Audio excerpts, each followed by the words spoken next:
महाराष्ट्र के बीड़ जिले के कापसी गांव से शिक्षा व्यवस्था पर गंभीर सवाल खड़ा करने वाली एक घटना सामने आई है। गांव के जिला परिषद स्कूल में शिक्षक की कथित 7 साल से अनुपस्थिति और शिक्षकों की कमी से नाराज ग्रामीणों ने स्कूल पर ही ताला लगा दिया है। ग्रामीणों का आरोप है कि पहली से 7वीं तक की कक्षाओं में और करीब 90 विद्यार्थियों वाले इस स्कूल में पर्याप्त शिक्षक ही नहीं हैं।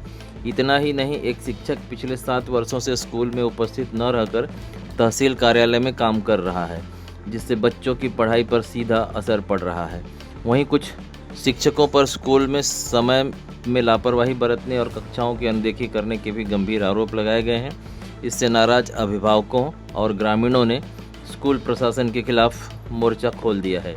ग्रामीणों का साफ कहना है कि जब तक स्कूल में पूर्णकालिक शिक्षकों की नियुक्ति नहीं होती और शिक्षा में सुधार नहीं किया जाता, तब तक वे स्कूल का ताला नहीं खोलेंगी। अब सवाल यह है कि शिक्षा के मामले में जो कि बच्चों के भविष्य से जुड़ी हुई है, उस पर शिक्षा विभाग क्या कार्रवाई करता है। वर्षापासून आमच्या शाळेला एक पदवीधर शिक्षक आमच्या शाळेला इथं नियुक्ती झालेले आहेत, पण गेली 7 वर्षापासून ते आमच्या शाळेकडे न येता ते प्रतिनियुक्तीवर तहसील आहेत असं दाखवतात व यामुळं आमच्या विद्यार्थ्यांचं, आमच्या मुलांचं अतिशय अतोनात नुकसान आमच्या विद्यार्थ्यांचं या ठिकाणी होत आहे। आता मी बऱ्याच वेळा हॉलमध्ये वर्गामध्ये व्हिजिट देत असताना माझ्या असं लक्षात आलेलं आहे की बऱ्याचशा विद्यार्थ्यांना वाचताही येत नाही, बऱ्याचशा विद्यार्थ्यांना लिहिताही येत नाही। तर मग ही गुणवत्ता सुधारण्यासाठी आता हे शिक्षक सगळे जर पाहिलं आपण तर शासनाच्या वतीनं 1,00,000-1.5 लाख रुपये पगार महिन्याला घेतात। मग आता ही मुलांना सुधारण्याची जबाबदारी ही त्यांची आहे। हे काय करतात, आम्हाला ठराविक लोकांना इथं गावामध्ये येतात, यातीलच काही शिक्षक काय सांगतात की तुम्ही गावात मुलं ठेवू नका, तुमचे मुलं बाहेर घेऊन जा, बाहेरच्या शाळेत टाका। म्हणजे आमच्या गावातली शाळा ह्या शिक्षकांना बंद करायची आणि गोरगरिबांच्या लेकरांचं वाटोळं करायचं आहे असं मला एकंदरीत दिसतंय। त्यामुळं आम्ही असा निर्णय घेतलेला आहे की आमच्या शाळेच्या गुणवत्ता वाढीसाठी जोपर्यंत हे इथे उपस्थित असणारे शिक्षकही व जे जागा रिक्त आहेत ते शिक्षक आल्याशिवाय आम्ही शाळा चालू करणार नाहीत।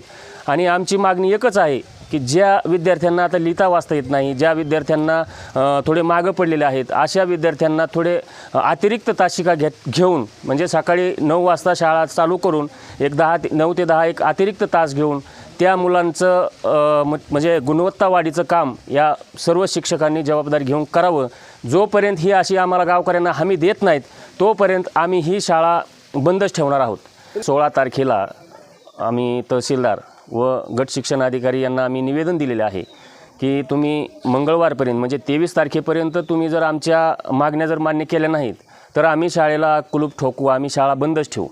असेही आमचे ऊस तोडणारे लोक गोरगरीब लोक आहेत, जे की गोरगरीब लोकांना बाहेर जाऊन शाळेत मुलं टाकणं त्यांच्यासाठी परवडणारं नाही आहे। तर मग अशा वेळी आमच्या गावात जे आता सध्या उपस्थित असणारे काही शिक्षक जे सांगतायत की तुम्ही मुलं बाहेर घेऊन जा, आता मला 3-4 पालक म्हणले की असे 1-2 शिक्षक आम्हाला म्हणले की तुम्ही मुलं बाहेर घेऊन जा। म्हणजे ह्या मागचा त्यांचा हेतू काय आहे? आमची शाळा बंद करायची आहे का त्यांना? आमच्या गोरगरिबांचं वाटोळं करायचं आहे का? नेमकं ह्यांचा उद्देश काय आहे? जोपर्यंत हे आम्हाला हमी देणार नाहीत तोपर्यंत आम्ही शाळा बंदच ठेवणार आहोत। आम्ही सर्व ग्रामस्थांनी, तुम्ही पाहत असाल सर्व ग्रामस्थ, यामध्ये कुठलंही राजकारण नाही, एक शाळेसाठी आम्ही सर्व एकत्र आलेलो आहोत। इथं आम्ही असा निर्णय घेतलेला आहे जोपर्यंत आम्हाला हे हमी देणार नाहीत व जे रिक्त जागा आहेत त्या आमच्या जोपर्यंत इथं प्रतिनियुक्तीवरील शिक्षक इथं येत नाहीत तोपर्यंत आम्ही शाळेला टाळे ठोकणार आहोत। कापसी गावात प्राथमिक शाळा आहे, तर आम्ही काही एवढे उच्च शिक्षित नाहीत, पण आमचे मुलं जे काय सांगतात ते आम्हाला ऐकावं लागतं की बाबा आमचे मुलं म्हणतात शिक्षक लोक येऊन शाळेत झोपतात वगैरे वगैरे, आणखी आमच्याकडे लक्ष देत नाहीत आणि परत लक्ष न देता परत पोरांचं काय चाललं आहे बाहेर हे पण लक्ष ठेवत नाहीत। मग आम्हाला शिक्षकाची आवश्यकता आहे पुढच्या बी, आणि वर्ग बदलला शिक्षक बदलला पाहिजे, आमची ही एक मागणी आहे। म्हणजे आम्हाला एवढ्या ह्या 2 गोष्टी आहेत ना, ह्या नको येतात।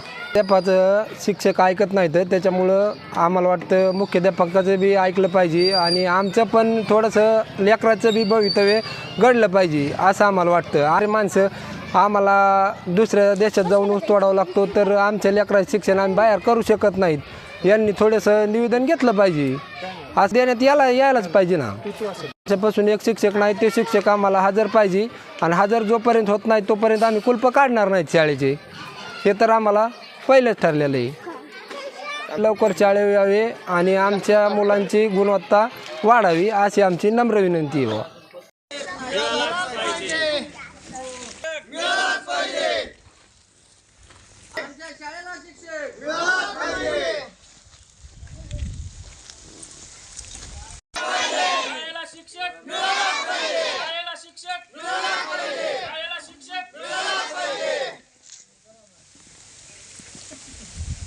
आमच्या शाळेला शिक्षक शाळेला शिक्षक